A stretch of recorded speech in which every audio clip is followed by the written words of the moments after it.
Hi dear students, class 12 के metallurgy जो chapter चल रहा था उसमें आज हम टॉपिक स्टार्ट कर रहे हैं अलिंगम डायग्राम। और उसमें आज हम मेटलर्जी ऑफ आयरन का भी डिस्कस करेंगे कि आयरन की क्या मेटलर्जी है, किस टाइप से आयरन को एक्सट्रैक्ट किया जाता है। तो मैं सबसे पहले स्टार्ट करता हूँ अलिंगम diagram.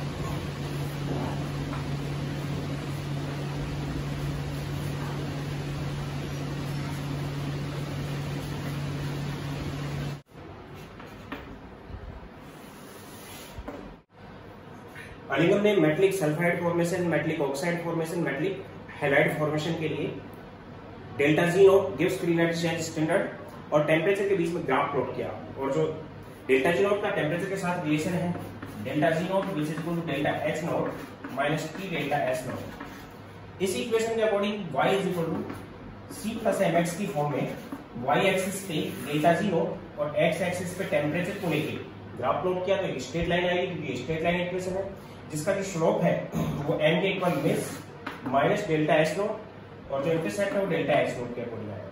Means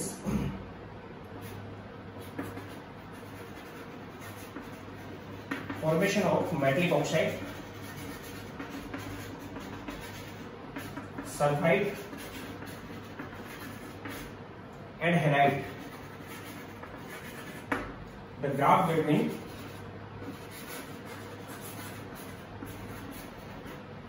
delta G naught and temperature is called Allingham diagram.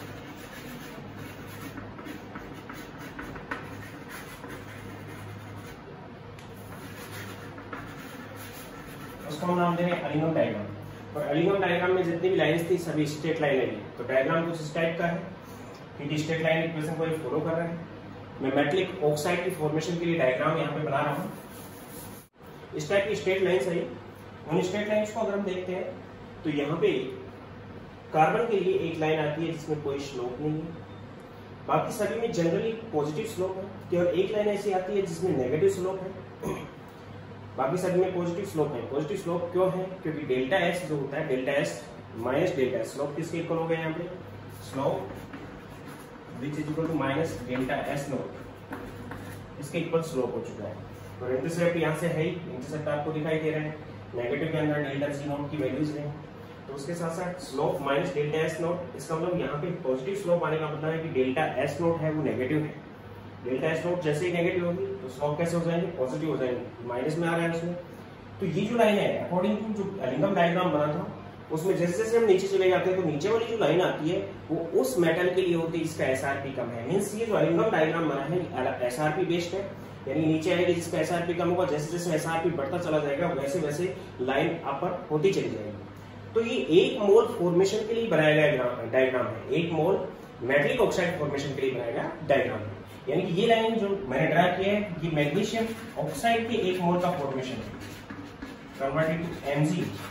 ये लाइन है एल्यूमिनियम ऑक्साइड के एक मोल। मैग्नीशियम का एसआरपी एल्यूमिनियम से कम होता है तो नीचे है, एल्यूमिनियम इससे ऊपर आएगा।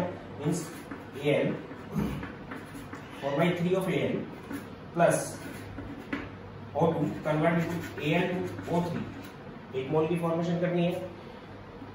तो यहाँ पे दो हैं तो 2Al यूज कर सकते हैं। 2Al के साथ ऑक्सीजन कितनी होगी? यहाँ पे 3 यूज है, 3/2 होगी, एक मोल की फॉर्मेशन के लिए। उसी टाइप से ये ग्राफ जिंक के लिए हो गया, या लाइन जिंक के लिए हो गई। जिंक के लिए क्यों है? उसका रीजन ये है कि जिंक का एसआरपी एल्यूमिनियम के एसआरपी से ज्यादा होता है, इसलिए zinc Zn plus half O2 it converted to ZnO। ये जो लाइन ये टिन के लिए, टिन ऑक्साइड के लिए Sn plus half O2 converted to SnO। इसके लिए लाइन एक मोल ऑक्साइड की फॉर्मेशन के लिए लाइन है। ये जो लाइन है ये कार्बन के लिए है, और कार्बन की भी किस फॉर्मेशन के लिए? Carbon dioxide. किससे carbon dioxide? CO plus half O2 converted to CO। ये जो लाइन है ये आयरन के लिए है, Fe plus half O2 converted to FeO, एक मोल की फॉर्मेशन के लिए। और ये जो लाइन है ये लाइन है carbon plus O2 converted to CO2 के लिए, एक मोल की फॉर्मेशन के लिए। उसके साथ साथ ये जो लाइन आती है ये कार्बन मोनोऑक्साइड की फॉर्मेशन के लिए है, C plus half O2 converted to CO। ये चीज ऐसे भी याद रखनी है आपको। इसी टाइप से जो ये लाइन गई यहाँ से यहाँ तक, ये मैंने बता दिया आपको। उसके बाद ये वाली जो लाइन है ये कॉपर के लिए है, Cu plus half O2 convert into Cu, cupric oxide की प्रोडक्शन। तो इस टाइप से लाइंस बनी है। अब इस ग्राफ की जो स्पेसिफिक फीचर्स है वो ये है कि जहां से जैसे ये लाइन गई मैग्नीशियम के लिए, ये लाइन मैंने जिंक के लिए ली, आयरन के लिए ली, जैसे जैसे हम टेम्परेचर बढ़ाते जाते हैं, टेम्परेचर यहाँ पे ये माइनस में है, डेल्टा जी की वैल्यू, जी नॉट की वैल्यू, और टेम्परेचर की मैंने डिग्री सेंटीग्रेड में पुट किया और केल्विन में भी पुट किया। जैसे जैसे हम टेम्परेचर बढ़ाते जाते हैं वैसे वैसे मेटल जो होगी उसका टेम्परेचर बढ़ेगा। एक ऐसा पॉइंट आएगा जो उसका मेल्टिंग पॉइंट है, जैसे ही मेल्टिंग पॉइंट आएगा सडन ट्विस्ट आएगा इसके अंदर। तो सडन ट्विस्ट आने का मतलब क्या है? सडन ट्विस्ट किसी लाइन में आ रहा है, इसका मतलब वो सॉलिड स्टेट से लिक्विड स्टेट में कन्वर्ट होगी, या फिर लिक्विड स्टेट से वो गैस स्टेट में। अगर स्टेट कन्वर्ट होती है तो उसमें सडन इसके अंदर क्या आता है? बेंड आता है। सडन बेंड मैग्नीशियम के केस में, जिंक के केस में और आयरन के केस में। उसके साथ साथ मैं आपको ये बता दूं कि नीचे वाली जो मेटल है जिसकी लाइन बॉटम में है, नीचे की वाली लाइन है, उसकी मेटल अपर लाइन के मेटलिक ऑक्साइड को इजीली रिड्यूस कर देगी। ऐसा आपको एसआरपी में बताया है कि low SRP metal higher SRP metal के मेटलिक सोल्ट को उससे अलग कर देता है। सिमिलरली नीचे वाली जो मैग्नीशियम है वो एल्यूमिनियम के ऑक्साइड को रिड्यूस कर देगी, उसी टाइप से एल्यूमिनियम है वो जिंक के ऑक्साइड को रिड्यूस कर देगी, उसी टाइप से जिंक है वो एसएनओ के ऑक्साइड को रिड्यूस कर देगी। मींस लोअर लाइन वाली जो मेटल होती है वो हायर लाइन के मेटलिक ऑक्साइड को इजीली रिड्यूस कर देती है, इससे एक्सप्रेस होता है। उसके साथ साथ कार्बन को हम ज्यादा यूज क्यों करते हैं? क्योंकि कार्बन एक तो ये लाइन दे रहा है, कार्बन के साथ एक ये लाइन आ रही है, कार्बन के साथ ये लाइन आ रही है, कार्बन के साथ 3 लाइन आ रही है। और इस लाइन का स्लोप कैसा है? 0। इस लाइन का स्लोप कैसा है? पॉजिटिव। और इस लाइन का स्लोप कैसा है? नेगेटिव। वो डिपेंड किस पे कर रहा है? डेल्टा एस की वैल्यू पे। डेल्टा एस कैसे कैलकुलेट किया हमने? ध्यान दो, स्टैंडर्ड कंडीशंस ले रखी है। क्या लगा रखा है? स्टैंडर्ड में ये कौन सी स्टेट में होगा? सॉलिड स्टेट में। ये कौन सी में होगा? गैसेस में। ये कौन सी में होगा? सॉलिड में। तो सॉलिड स्टेट सॉलिड में कन्वर्ट हो रही है, लेकिन हाफ मोल गैस भी सॉलिड में कन्वर्ट हो रहा है। हाफ मोल गैस भी किसमें कन्वर्ट हुआ? सॉलिड में कन्वर्ट हुआ। इसका मतलब क्या हुआ कि गैस को हमने सॉलिडिफाई कर दिया, और गैस को अगर सॉलिडिफाई कर दिया तो एंट्रोपी डिक्रीज होगी।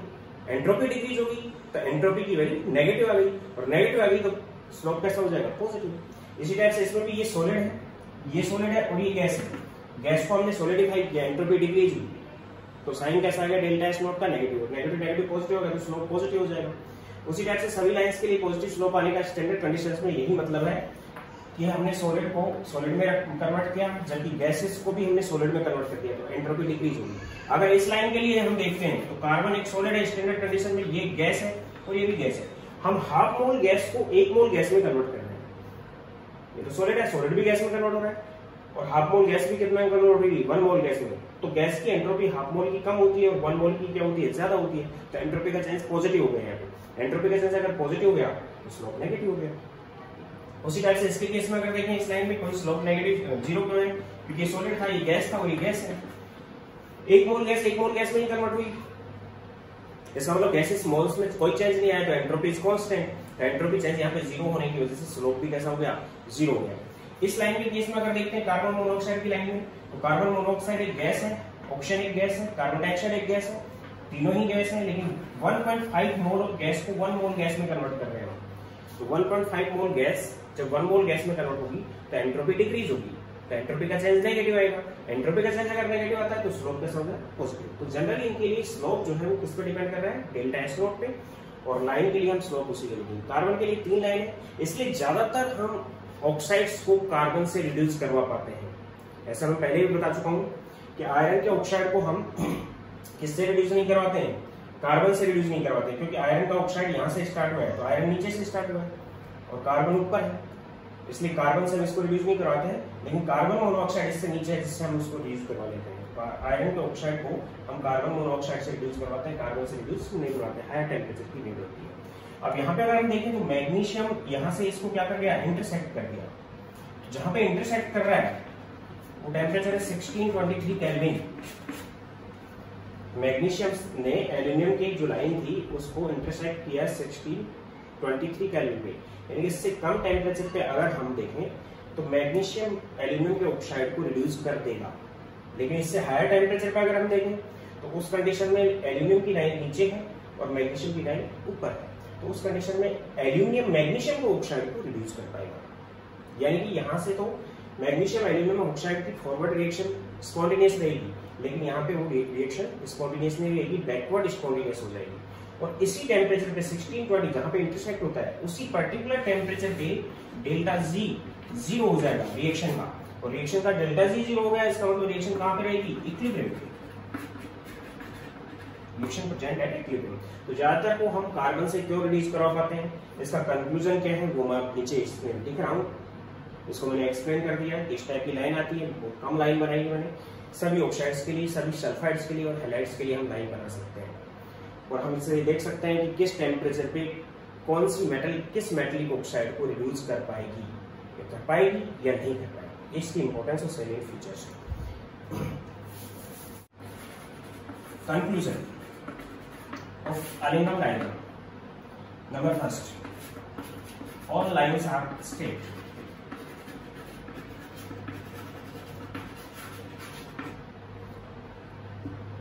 Second, positive slope of line express that entropy change is negative. Negative slope of line express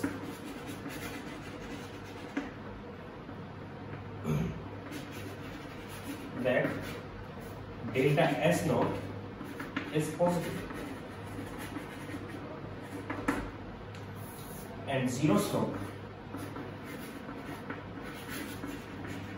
of line express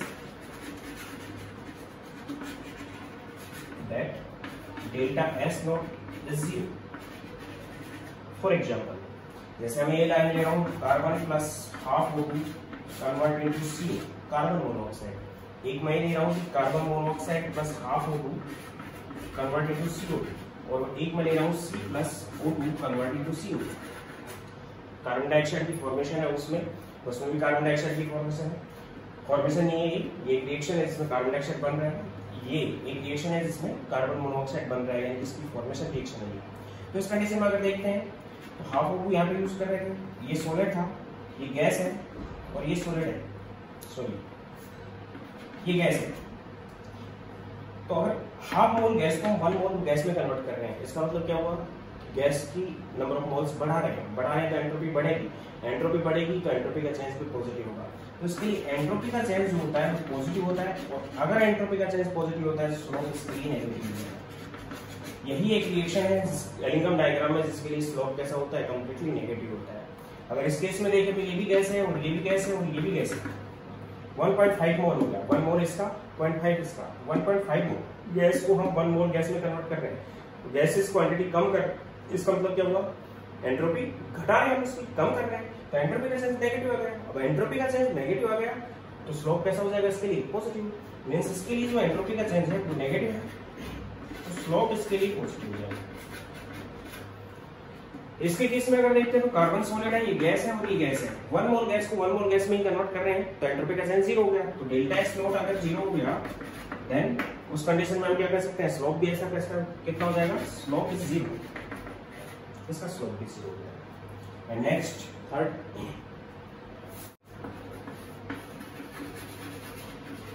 sudden bend in line, line के अंदर सडन जो बेंड आता है express that state change. For example in case of zinc and in case of magnesium, दोनों के लिए आता है, आयरन के लिए भी आता है। इसका मतलब क्या हुआ कि these are melt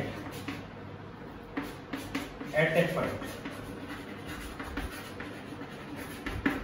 these are melt at that point, उस पॉइंट पे ये दोनों मेल्ट हो। Lower line metal easily reduce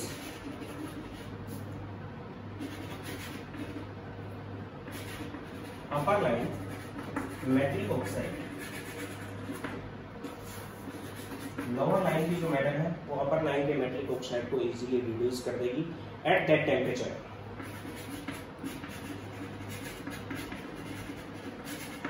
for example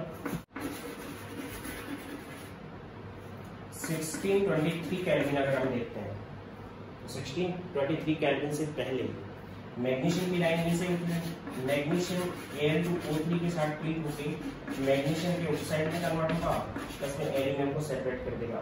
process कैसी रहेगी? स्पॉन्टेनियस। एंड अबव 1623 केल्विन अगर देखते हैं तो 1623 केल्विन के बाद मैग्नीशियम की लाइन ऊपर हो जाती है और एल्यूमिनियम की लाइन नीचे हो जाती है। उस कंडीशन में ये रिएक्शन कैसे हो जाएगी? नॉन स्पॉन्टेनियस, ये बैकवर्ड शिफ्ट हो जाएगी। यानी रिएक्शन स्टेप्स होगी कि M0 प्लस एल्यूमिनियम रिएक्शन को बैलेंस नहीं किया जाएगा, it convert into Mg plus Al2O3, यानी कि एल्यूमिनियम मैग्नीशियम के ऑक्साइड को रिड्यूस कर देगा, यानी कि ये स्पॉन्टेनियस रहेगी। कहने का मतलब इसकी बैकवर्ड रिएक्शन स्पॉन्टेनियस होगी। और एट 1623 केल्विन इस टेम्परेचर पे क्या होगा? इक्विलिब्रियम होगा। मींस इसी रिएक्शन में इक्विलिब्रियम बन जाएगा कि मैग्नीशियम प्लस में Al2O3 convert into magnesium oxide plus aluminium, reaction में इक्विलिब्रियम होगा, यानी कि एट इक्विलिब्रियम रहेगी रिएक्शन, क्योंकि इसके लिए डेल्टा जी की वैल्यू कैसे होगी? 0 होगी। तो इस कंडीशन में हम देखते हैं कि फॉरवर्ड और बैकवर्ड दोनों रिएक्शंस कैसे रहेंगी, मतलब चलती तो रहेंगी लेकिन किस में प्रेजेंट रहेंगी? इक्विलिब्रियम में प्रेजेंट। यानी कि 1623 केल्विन से पहले ये फॉरवर्ड रिएक्शन चलती रहेगी, इससे बाद में ये बैकवर्ड रिएक्शन शिफ्ट हो जाएगी। और अगर हम 1623 केल्विन पे देखते हैं इसका मतलब वहां पे इक्विलिब्रियम में होगी। Fifth, Ellingham diagram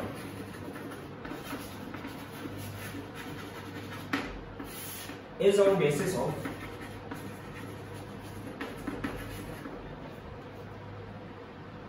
their SRP values, standard reduction potential values.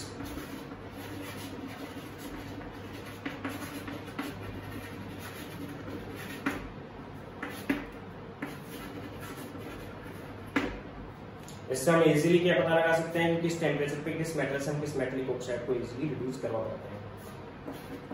6 जो स्पेसिफिक है कि कार्बन के लिए हम 3 लाइन यूज करते हैं, इसलिए जनरली मेटल्स को हम कार्बन से जो एक लाइन तो इस टाइप से जा रही है, इस टाइप से जा रही है, तो वो कट करेगी कहीं ना कहीं और कट करेगी, क्रॉस करेगी, इंटरसेक्ट करने के बाद वो नीचे जिस पे हो जाएगी उसको मेटलिक ऑक्साइड को उस टेम्परेचर पे पर्टिकुलरली रिड्यूस कर देगी।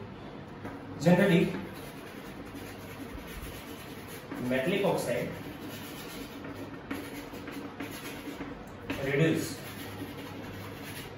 by carbon or carbon monoxide. It is due to there is 3 lines present in Arlington diagram.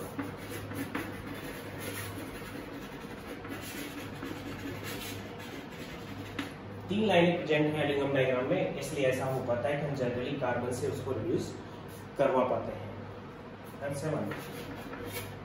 अर्लिंघम diagram से आइडिया आता है कि किसका एसआरपी कम है और किसका एसआरपी ज्यादा है, और किस टेम्परेचर पे एसआरपी इंटरचेंज हो जाएंगे, एसआरपी बदल जाएंगे, किसका ज्यादा हो जाएगा और किसका कम। We can compare the SRP values of metals at a temperature by Arlington diagram.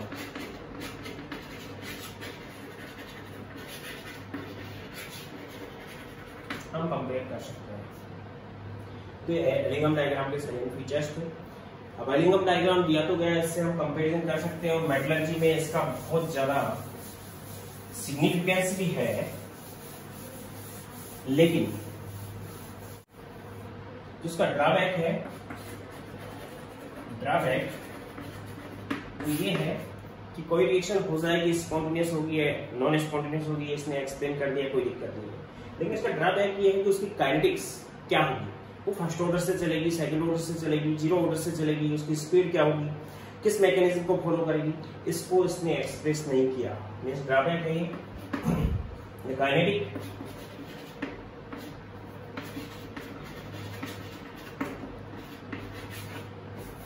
Kinetic of reaction not explain bye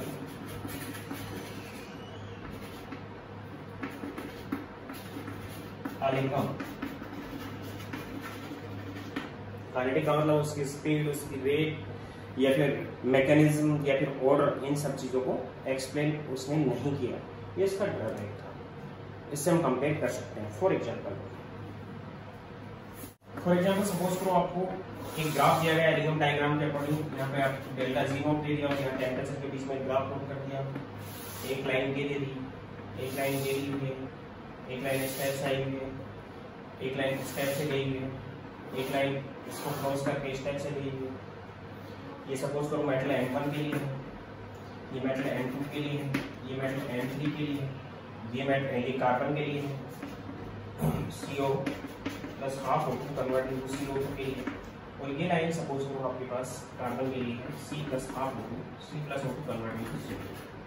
आपसे पूछ लिया गया कि which is strongest reducing agent, तो नीचे वाला जो लाइन होती है उसकी मेटल स्ट्रॉन्गेस्ट रिड्यूसिंग एजेंट होती है। Means M1 is strongest reducing agent है।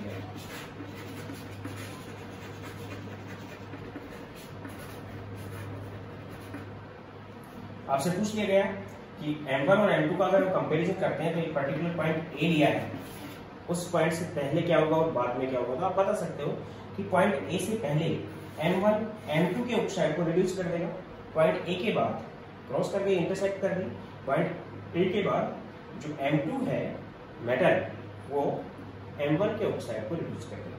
सपोज करो कि इससे ऑक्साइड बन रहा है क्या, M1 से ऑक्साइड बन रहा है हाफ O2 से रिएक्शन करके M1, इससे ऑक्साइड बन रहा है हाफ O2 से रिएक्शन करके M2। हम क्या बता सकते हैं यहाँ पे कि low temperature from point A, उससे पहले क्या रिएक्शन हो जाएगी, M1 plus M2O convert into M1O plus M2, इसको सेपरेट कर देगा। इसके बाद आफ्टर A के बाद क्या हो जाएगा, M2 plus M1O convert into M1 plus M2, इसमें कन्वर्ट होगा। और एट पॉइंट A पे क्या होगा,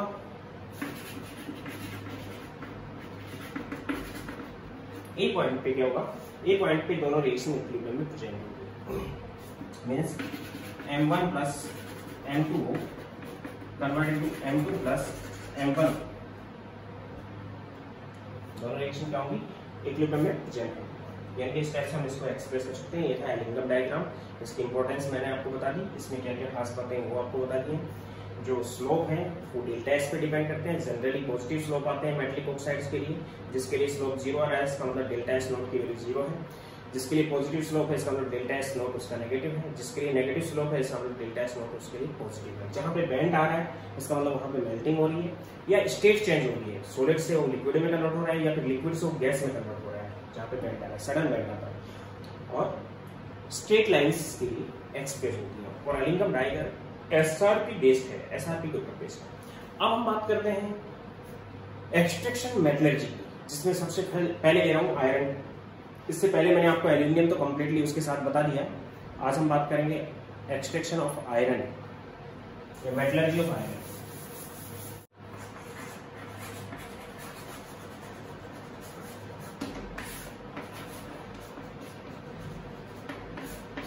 आयरन की metallurgy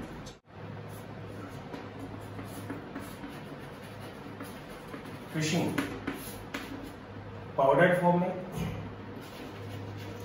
large pieces convert into powder form.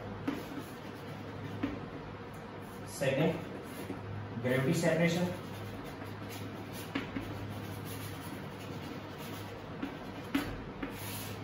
Gravity separation में हम क्या करते हैं, जो इसके साथ इम्प्योरिटीज होती हैं जिनकी डेंसिटी कम होती है, लोअर डेंस जो भी इम्प्योरिटीज है वो यहाँ से सेपरेट हो जाती है।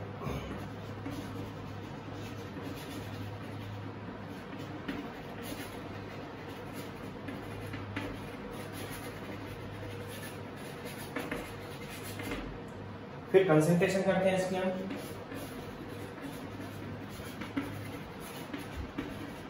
कंसंट्रेशन हम करते हैं इसकी मैग्नेटिक सेपरेशन से।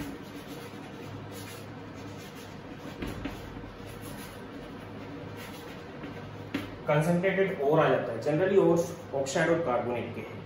इसके साथ जो इम्प्योरिटीज पाई जाती हैं वही होंगी सिलिका, SiO। अदर जो मेटलिक इम्प्योरिटीज हैं, नॉन मेटलिक इम्प्योरिटीज हैं, जैसे silicon, phosphorus, arsenic, antimony, manganese and carbon की इम्प्योरिटीज होती है इसके साथ। तो इन इम्प्योरिटीज अभी भी बची हुई होती है मैग्नेटिक सेपरेशन के साथ भी। तो इन इम्प्योरिटीज को अलग करने के लिए हम आगे की मेथड यूज करते हैं। इसके बाद ऑक्साइड ओर है, तो ऑक्साइड ओर के लिए मैंने आपको बता रखा है कि ऑक्साइड ओर के लिए सल्फाइड ओर होता है, तो हम उसकी क्या करते हैं, रोस्टिंग। ऑक्साइड ओर है तो उसका हम कैल्सिनेशन करते हैं। तो इसके बाद मैं बता रहा हूँ ऑक्साइड।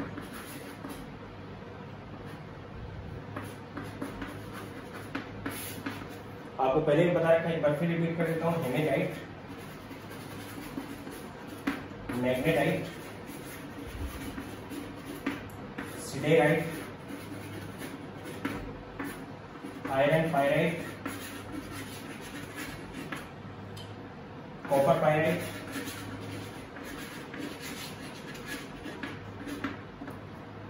And limonite. ये इसके option. Hematite is Fe2O3, magnetite Fe3O4। IIT में पूछा गया क्वेश्चन है कि आयरन का कौन सा ओर है जिसमें आयरन दो ऑक्सीडेशन स्टेट में पाया जाता है, विच इज मैग्नेटाइट। दोनों ऑक्सीडेशन +2 और +3 होती है इसके अंदर। सिडेराइट कार्बोनेट हो रहा है FeCO3, iron pyrite FeS2, copper pyrite CuFeS2, जिसको हम चैल्को पायराइट भी नाम देते हैं। इसको हम नाम दे रहे हैं chalcopyrite. Limonite, limonite is on Fe2O3 and 3H2O। Water content होता है इसके अंदर, 3H2O इसके साथ लगा हुआ है।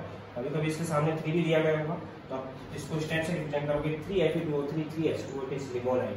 यानी ऑक्साइड, सल्फाइड और कार्बोनेट ओर से। ये ऑक्साइड है, ये कार्बोनेट है, ये सल्फाइड हो रहा है और ये ऑक्साइड हो रहा है। तो जनरली हम हेमेटाइट और मैग्नेटाइट से इसको या आयरन पायराइट से इसको एक्सट्रैक्ट करते हैं। यहाँ पे जो आयरन पायराइट लिया है which is FeS2 golden colour का होता है, कॉपर पायराइट भी गोल्डन कलर का होता है, इसलिए कॉपर पायराइट को भी हम फूल्स गोल्ड बोलते हैं और आयरन पायराइट को भी जनरली हम फूल्स गोल्ड बोलते हैं। इसका नाम देते हैं हम फूल्स गोल्ड। इसको भी कॉपर पायराइट, कॉपर पायराइट का दूसरा नाम चैल्को पायराइट भी। तो इनसे हम ओर्स को ओर से कैल्शियम से ऑक्सीजन के एक्सेस में, एयर के एक्सेस में मेल्टिंग पॉइंट से थोड़ी कम टेम्परेचर तक हम ओर को हीट कर देते हैं। ऑक्साइड ओर्स को या कार्बोनेट ओर्स को, तो मेटलिक ऑक्साइड बनता है और उसके साथ जो वेपराइज होने वाली जो इम्प्योरिटीज हैं सेपरेट आउट हो जाती है। और ये रिवर बैटरी फर्नेस में हम करवाते हैं। Then for example Fe2O3, Fe3O4 या फिर Fe2O3 3H2 या फिर FeCO3। कार्बोनेट और ऑक्साइड ओर के लिए करवा सकते हैं हम कैल्सिनेशन, सल्फाइड के लिए नहीं करवाते हैं। तो इस कंडीशन में जब हम आयरन एयर के एब्सेंस में इसको हीट करते हैं, then it convert into Fe2O3, it convert into Fe3O4, it convert into Fe2O3 plus 3H2O and it convert into FeO। Iron का ऑक्साइड बनता है प्लस CO कार्बन डाइऑक्साइड में कन्वर्ट हो जाता है FeCO3 इस टाइप से। प्लस में वेपराइज्ड इम्प्योरिटीज,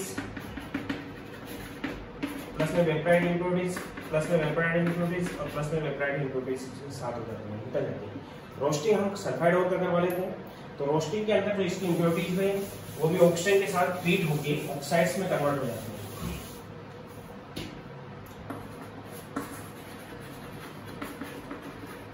रोस्टिंग जनरली सल्फाइड ओर का करवाया जाता है। जैसे ही ऑक्सीजन की प्रेजेंस में हम मेल्टिंग पॉइंट से थोड़े कम टेम्परेचर पे रिवर बैटरी फर्नेस के अंदर, ब्लास्ट फर्नेस के अंदर इसकी रोस्टिंग करवाते हैं। रोस्टिंग से जो मेटलिक सल्फाइड है वो मेटलिक ऑक्साइड में कन्वर्ट हो जाता है, यानी कि FeS2 प्लस ऑक्सीजन की प्रेजेंस में होती है roasting, then it convert into Fe2O3 plus sulphur dioxide gas. Balance नहीं है, रिएक्शन बैलेंस कर लेना। इसी टाइप से CuFeS2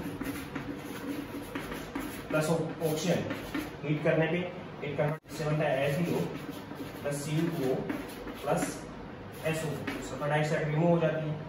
ऑक्सीजन की प्रेजेंस में इसको हीट करते हैं। FeO जो होता है उसको स्लैग की फॉर्मेशन में, यानी कि ये कैसा है, इसके अंदर फ्लक्स है, सॉरी इसके अंदर ये क्या है, इम्प्योरिटी है। इम्प्योरिटी को कॉपर की मेटलर्जी में ये इम्प्योरिटी होती है, इसको हटाने के लिए हम सिलिका फ्लक्स इसमें ऐड करते हैं, क्योंकि बेसिक इम्प्योरिटी है, सिलिका एक एसिडिक फ्लक्स है, इससे रिएक्शन करके स्लैग में कन्वर्ट हो जाता है। इसी कंडीशन में अगर आयरन के पास ऑक्साइड FeO की प्रेजेंस में है या FeO साइड में है इस टाइप से, तो इसको हम, अगर उसमें SiO2 की इम्प्योरिटी भी है, अब SiO2 इससे रिएक्शन करके स्लैग ना बना दे, उसके लिए रोस्टिंग में ऑक्साइड, इसका ऑक्सीडेशन होता है और ऑक्सीडेशन से कन्वर्टिंग टू Fe2O3। ये FeO में कन्वर्ट नहीं रहता, अगर FeO में होता तो सिलिका से रिएक्शन करके वो स्लैग में कन्वर्ट हो जाता है। यहाँ पे रोस्टिंग में FeO Fe2O3 में कन्वर्ट हो चुका होता है। ये क्या मेथड की कि हमने उस मेटल को मेटलिक ऑक्साइड में Fe2O3 की फॉर्म में या FeO की फॉर्म में हमने कन्वर्ट कर लिया, Fe3O4 की फॉर्म में कन्वर्ट कर लिया। अब इसके बाद हम ब्लास्ट फर्नेस में फ्लक्स के साथ इसको हीट करते हैं। इसी कंडीशन में मैं बता देता हूँ कि इसकी इम्प्योरिटीज थी सल्फर, इसके अंदर था phosphorus, arsenic, antimony and carbon, ये सभी इम्प्योरिटीज इसके अंदर पहले से प्रेजेंट थी। इसके अलावा भी हो सकती है मैग्नीज, ये भी ऑक्सीजन से ट्रीट हो जाएंगे रोस्टिंग में, और ऑक्सीजन से ट्रीट होगी अपने ऑक्साइड्स में कन्वर्ट हो जाएंगे। ये बनाएगा सल्फर ऑक्साइड, ये बनाएगा P4O10, ये बनाएगा AH2O3, ये बनाएगा Sb2O3, ये बनाएगा CO2 और ये बनाएगा Mn2O3। इस टाइप के ऑक्साइड्स भी यहाँ पे बन चुके होते हैं। इसके बाद ब्लास्ट फर्नेस में हम इसको सेपरेट करते हैं, आयरन को निकालते हैं। तो नेक्स्ट बात कर रहा हूँ blast furnace. Blast furnace and it's job, blast furnace और इसके जॉब। इस टाइप की ब्लास्ट फर्नेस होती है। होता क्या है इसमें कि एक कप और कॉन टाइप, कप के ऊपर कॉन रखा हुआ है, इस टाइप की एक ब्लास्ट फर्नेस होती है। इसके अंदर हम रिएक्शन मिक्सर को, या फिर जिस मेटलर्जी के लिए यूज कर रहे हैं आयरन के लिए, इसके एक मिक्सर को यूज करते हैं। मिक्सर में क्या यूज करते हैं, जो आपके पास ओर है या ओर का जो ऑक्साइड आया है वो प्लस में और प्लस में लाइमस्टोन की यूज कर रहे हैं। ऑक्साइड जो और आया है वो 8:4:1 में यूज करते हैं। यहाँ पे जो लाइमस्टोन है वो एक फ्लक्स है जो हमने यूज किया है, जो सिलिका की इम्प्योरिटी को हटाएगा। यहाँ पे कोक है, वो एक रिड्यूसिंग एजेंट है जो कि ऑक्साइड को रिड्यूस करेगा।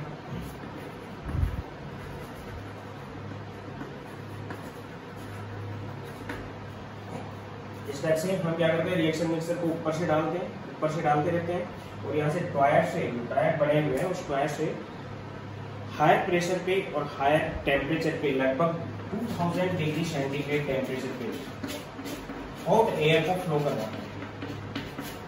जैसे जैसे हम हॉट एयर इसमें फ्लो करवाएंगे तो यहाँ पे जो ये जोन बनेगा ये हायर टेम्परेचर जोन हो जाएगा, ये उससे कम टेम्परेचर का जोन होगा, ये उससे भी कम का होगा और ये सबसे कम टेम्परेचर का जोन होगा। इस 4 टेम्परेचर जोन बन जाएंगे। जैसे ही ऊपर से हम कोक को देंगे तो इसका कम टेम्परेचर जो होगा वो 400 से 500 डिग्री सेंटीग्रेड के बीच में होगा। यहाँ पे जाके 1500 डिग्री सेंटीग्रेड के लगभग तक हो जाएगा। तो यहाँ पे वेपराइज जो इम्प्योरिटीज हैं वो इजीली उस टेम्परेचर पे वेपराइज होकर इधर से बाहर निकल जाएंगे। ये ब्लास्ट फर्नेस गैसेज भी हैं। लाइनिंग जो अंदर की होती है वो मैग्नीज ऑक्साइड की, मैग्नीशियम ऑक्साइड की लाइनिंग होती है जो 3000 डिग्री सेंटीग्रेड तक के टेम्परेचर को सहन कर लेती है। इसलिए अंदर की जो फाइबर ब्रिक्स लगी होती हैं जो टेम्परेचर सहन कर सकती हैं, और लाइनिंग भी हम मैग्नीशियम ऑक्साइड की बनाते हैं। हॉट एयर यहाँ से फ्लो करवाते हैं लगभग 2000 डिग्री सेंटीग्रेड की, और मिक्सर आपके पास ये है। तो जोन के अकॉर्डिंग, टेम्परेचर जोन के अकॉर्डिंग रिएक्शन होगी इस टाइप से। फर्स्ट जोन की बात कर रहा हूँ मैं, कंबशन जोन।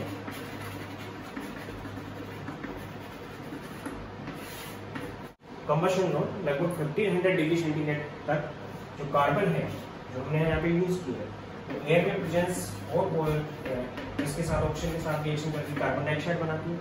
और फर्दर जो कार्बन डाइऑक्साइड है ये कार्बन के साथ ही ट्रीट होती है लगभग 1500 डिग्री सेंटीग्रेड पे, एंड कार्बन मोनोऑक्साइड, ये कार्बन मोनोऑक्साइड में कन्वर्ट हो जाती है। क्योंकि हमें चाहिए क्या, कार्बन मोनोऑक्साइड चाहिए। कार्बन से हम डायरेक्ट इसको रिड्यूस नहीं करा पाते, हम किससे करवाते हैं, कार्बन मोनोऑक्साइड। तो ये 1500 डिग्री सेंटीग्रेड पे कंबशन जोन पे कार्बन और ऑक्सीजन से मिलकर कार्बन मोनोऑक्साइड यहाँ पे बन चुका होता है। उसके बाद सेकेंड है रिडक्शन जोन।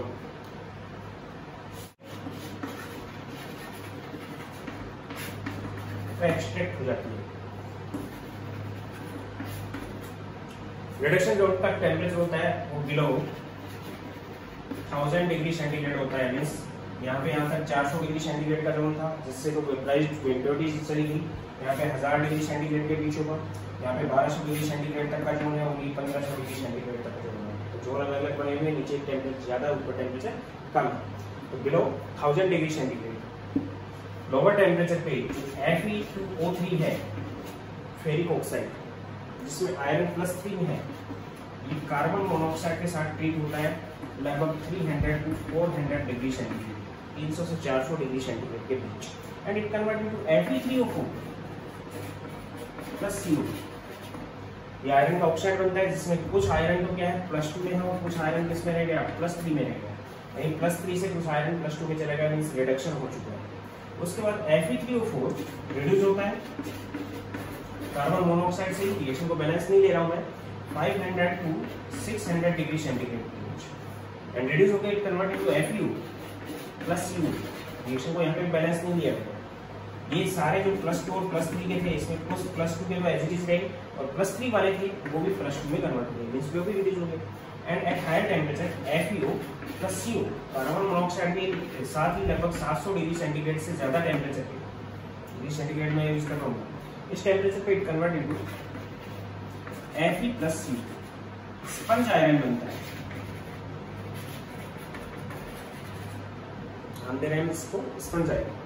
Fe यहाँ पे +2 में है और यहाँ पे किसमें चला गया, 0 में, तो कंप्लीटली इसका रिडक्शन हो गया। 1000 डिग्री सेंटीग्रेड के टेम्परेचर के नीचे इसका कार्बन मोनोऑक्साइड के साथ रिडक्शन हो गया। अगर हम कार्बन के साथ करते तो 1173 केल्विन टेम्परेचर के ऊपर हम इसको करवा सकते थे, तो हम इजीली कार्बन मोनोऑक्साइड के साथ इसको रिड्यूस कर पाएंगे। अगर किसी और में हमारे पास फेरिक ऑक्साइड था Fe2O3 तो तीनों स्टेट बनेगी। अगर हमारे पास Fe3O4 था जैसे मैग्नेटाइट तो ये 2 स्टेट बनेगी। और अगर हमारे पास आयरन का ऑक्साइड FeO की फॉर्म में तो एक ही स्टेट में टेम्परेचर हम इसको आयरन में कन्वर्ट कर लेंगे। ये आ गया रिडक्शन जोन, यानी कि आयरन स्पंज आयरन बन चुका। मिक्सचर के अंदर थर्ड नंबर पे मैं ले रहा हूं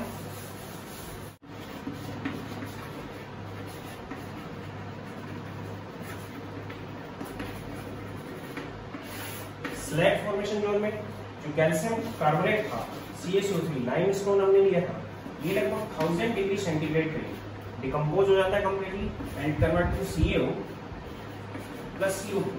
कार्बन कैल्शियम ऑक्साइड बनता है और कार्बन डाइऑक्साइड बनती है। अब ये जो कैल्शियम ऑक्साइड है ये फ्लक्स का काम करता है। कैल्शियम ऑक्साइड बेसिक होता है और ये फ्लक्स है यहाँ पे जो हमने ऐड किया है। रिएक्शन किसके साथ होगी, सिलिका जिसका गैंग या फिर इम्प्योरिटी या फिर मैट्रिक्स इसके अंदर प्रेजेंट था, लगभग 1000 डिग्री सेंटीग्रेड से ऊपर के टेम्परेचर पे ये दोनों आपस में ट्रीट होके कैल्शियम का सिलिकेट बना लेते हैं CaSiO3 स्लैग बना लेते हैं। और स्लैग भी कौन सी फॉर्म में बनती है, मोल्टन स्टेट में बनती है। यानी कि जो आयरन था स्पंज आयरन वो भी मोल्टन स्टेट में है, जो स्लैग बन रही है वो भी मोल्टन स्टेट में बन रही है। और दोनों ही मोल्टन स्टेट में, यहाँ पे तो हमने सॉलिड मिक्सचर भी कर रखा था, ये दोनों हमारी मोल्टन स्टेट है। मोल्टन स्टेट में दोनों ही नीचे फ्लो किया जाती है अपनी डेंसिटी के अकॉर्डिंग। मेटल की डेंसिटी ज्यादा होती है इसलिए वो नीचे रहती है, स्लैग की डेंसिटी कम होती है इसलिए ऊपर रहती है। स्लैग को यहाँ से निकाल लेते हैं, मेटल को यहाँ से निकाल लेते हैं। यानी यहाँ पे एक जोन ऑफ फ्यूजन बनता है, दोनों का फ्यूजन बनता है जो उनकी डेंसिटी के अकॉर्डिंग होता है। तो एक तो स्लैग फॉर्मेशन जोन में ये रिएक्शंस होती है। एक जितने भी ऑक्साइड्स थे, फास्फोरस, आर्सेनिक, एंटीमनी, सल्फर, इनकी जो इम्प्योरिटीज थी, इनके ऑक्साइड्स जो बन चुके थे वो कार्बन से रिड्यूस होकर कार्बन डाइऑक्साइड में कन्वर्ट हो जाते हैं या कार्बन मोनोऑक्साइड में कन्वर्ट हो जाते हैं और फिर से वो भी रिड्यूस हो जाते हैं। स्लैग फॉर्मेशन जोन में ही उनकी भी रिडक्शन होती है। O10 plus carbon Mn2O3 plus carbon या फिर SO2 प्लस कार्बन, इस टाइप के जो ऑक्साइड थे, फास्फोरस का ऑक्साइड हो गया, एंटीमनी का ऑक्साइड कार्बन से ट्रीट होके इसी स्लैग फॉर्मेशन जोन में ही it convert into phosphorus, manganese, sulphur plus carbon dioxide. CO2 यहाँ से रिलीज होती है, ब्लास्ट फर्नेस गैसेस की फॉर्म में यहाँ से रिलीज होती है। जब मेटेरियल खत्म हो जाता है उस कंडीशन में फिर ऊपर से ये डालते हैं, तो ये भी स्लैग फॉर्मेशन जोन में ही बता रहा हूँ। फोर्थ नंबर पे zone of fusion.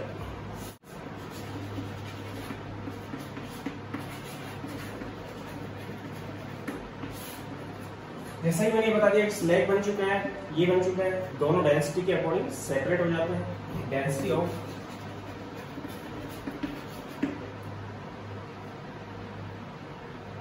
slag is less than sponge iron।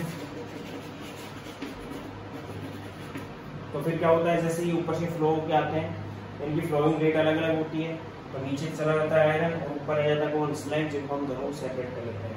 Then we can easily separate.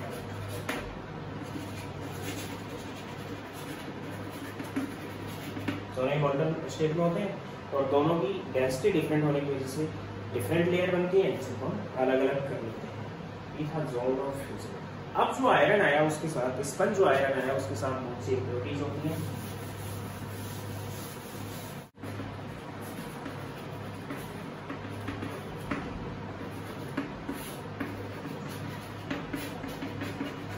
Impurities with iron, phosphorus, arsenic, antimony, silicon, manganese, इनकी इम्प्योरिटी बहुत कम क्वांटिटी में होती है, ज्यादा क्वांटिटी में होती है कार्बन की इम्प्योरिटी होती है। स्पंज आयरन को मेल्ट कर लेते हैं, और मेल्ट करने के बाद फर्स्ट स्टेप मेल्ट और उसके बाद सेकेंड स्टेप में हम इसको करते हैं हॉट। स्पंज आयरन को यहाँ पर हम पिग आयरन भी नाम दे रहे हैं। Then it converted into cast iron। Cast iron में कन्वर्ट हो जाता है। कास्टिंग करते हैं इसकी, इसलिए आयरन को नाम दिया है कास्ट आयरन। मीन्स बड़े बड़े बम्बू बना लेते हैं, उनको एक फिक्स उसके अंदर ढाल लेते हैं, जिसको हम बोलते हैं cast iron. Cast iron useful है, लेकिन पिग आयरन इतना यूजफुल नहीं है, स्पंज आयरन यूजफुल नहीं है। कास्ट आयरन जो बना, इसको हम फिर बाद में बेसिनाइजेशन से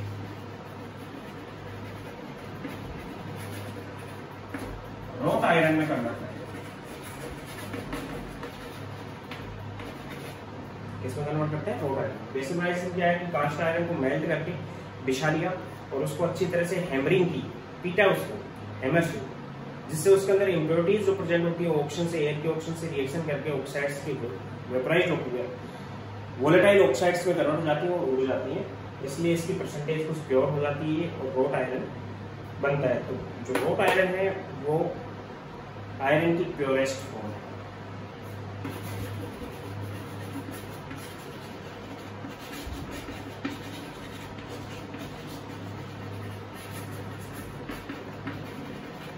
क्योंकि इम्प्योरिटीज की परसेंटेज बता देता हूं मैं इसमें।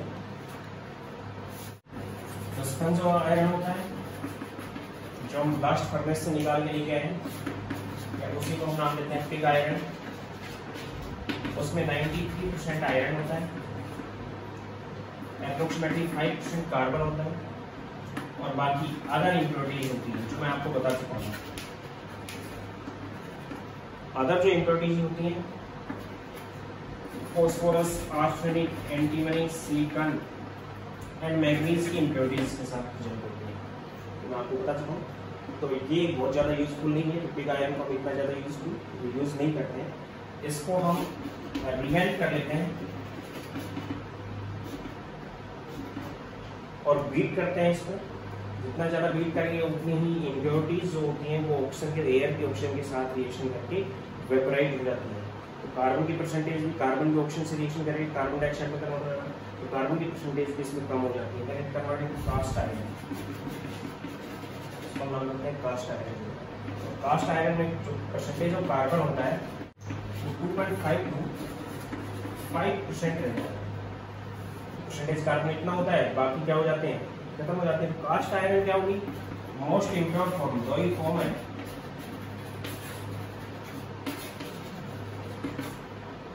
किसकी, ऑफ आयरन, आयरन की मोस्ट इम्प्योर फॉर्म है। इसके बाद मैंने आपको बताया जिसको हम रिमेल्ट करके बीट करते हैं तो वो जो कार्बन जिसमें प्रेजेंट होता है वो भी इसके अंदर से निकल जाता है। रॉट आयरन, रॉट आयरन के परसेंटेज ऑफ कार्बन होती है 0.25 to 0.3%. Means wrought iron is purest form of iron.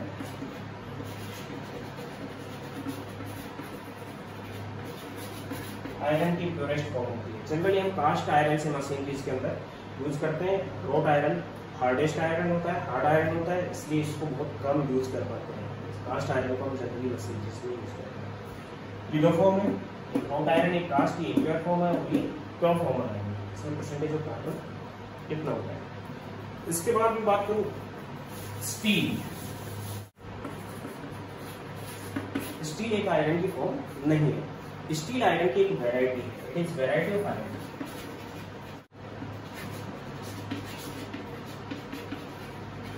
ये आयरन की वैरायटी है।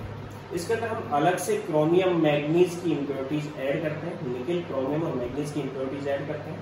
कास्ट आयरन है, उसके अंदर इम्प्योरिटीज को हम ऐड कर लेते हैं। In cast iron, impurities of manganese, nickel, and chromium are added and remelted, और उसको remelted करते हैं। तो जो बचता है उसमें मैग्नीज, निकल, क्रोमियम तो होता ही है, आयरन भी होता है। जो कार्बन की परसेंटेज है, परसेंटेज ऑफ कार्बन 0.25 to 2%, इसके बीच में कार्बन उसके अंदर प्रेजेंट करता है। दोबारा से रीड करते हैं। कार्बन की कुछ परसेंटेज जो कास्ट आयरन है उसमें से कम हो जाती है। स्टील जनरल वैरायटी है, इस पर जंग वगैरह नहीं लगती और रोस्टिंग इसके ऊपर नहीं होती। ये वैरायटी ऑफ आयरन है, ये भी जनरली मशीन में यूज किया जाता है। तो ये मेटलर्जिक आयरन है। आयरन को हम किस टाइप से एक्सट्रैक्ट करते हैं, कौन कौन से और होते हैं, क्या ब्लास्ट करने से, किस टाइप के उसके बारे में। Thank you.